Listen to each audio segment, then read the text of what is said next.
Welcome to Hillary's Pro Tips. I'm Hillary, and today I have mobile tech solutions for everyone to check out that I've confirmed work on the Rev.com platform.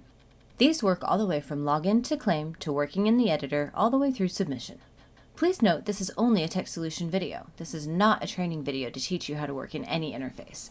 This video is simply to show mobile tech solutions that work for me when I do projects for Rev.com. Now picture this. You're working on a file and you're almost done, but the power goes out, or you lose internet, or you're stuck in a train terminal, or your computer gets the blue screen of death. Doesn't matter. I have your answer to help you get submitted so you can get paid. And outside of major catastrophic emergencies, mobile solutions are great for earning money on the go, sitting on a train, riding in a carpool, riding the bus, sitting outside on the deck, or, yes, our favorite place to use our phones, the bathroom. Now I feel like I really must warn you to be careful about your data usage on mobile devices. I have an unlimited data plan on a T-Mobile account that I've had for over 15 years. I love it, I recommend it, and when I went down to the AT&T store last year, I was told they couldn't match it.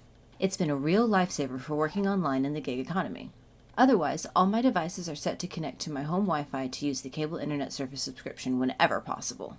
If you do have a data cap on your mobile account, then be careful because the editor may use a significant amount of data depending on your project. If it's between data and losing pay on a file, then I'm using the data. First up, I have my Samsung Galaxy S8 Active combination. I prefer to connect to it with my Adesso Trueform Ergonomic 308UB keyboard with built-in mouse. It's just an awesome ergonomic keyboard with the right amount of clickety-click that laptops miss. I use the USB Type-C to USB Type-A adapter to connect the keyboard. And I get this awesome cursor when it's plugged in that makes working on my Samsung Galaxy S8 Active so much like working from a PC. I use a pair of Tascam TH03 headphones on a 3.5mm jack.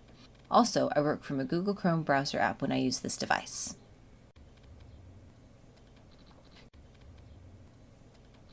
This is my Samsung Galaxy S6 Active and my Adesso ergonomic keyboard with built-in mouse. I have a USB-A to USB micro adapter and my Tascam headphones. I've used this setup for years. It's been a real lifesaver on many occasions, and I use the Google Chrome browser app for this device as well.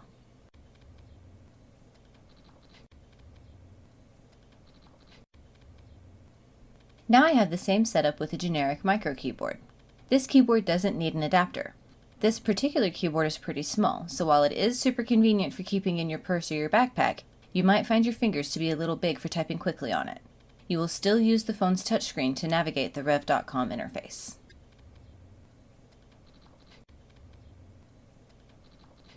This is my Amazon Fire HD8 with 32 GB of storage, 1.3 GHz quad-core processor, and 1.5 GB of RAM.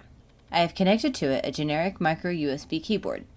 Big files, complicated files, or files that I want to type from scratch, I would at least want a bigger keyboard. However, if you're hanging out on the train editing a file, this would be a perfect solution. Also, you'll be using the touchscreen to navigate the interface.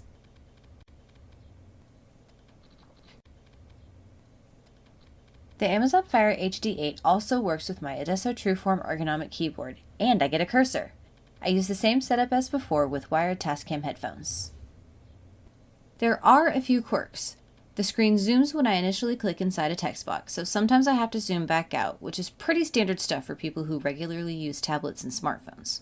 Also, I only use 3.5mm jack devices. Do not use Bluetooth headsets and try to work projects. There's too much lag and you run a strong chance of missing sections of audio. There is a latency factor in all the mobile solutions I've shown, so if you're syncing a caption file, you absolutely have to go back and rewatch the synced portions to make sure the alignment is correct. You have to go back and recheck the syncing alignment a second time.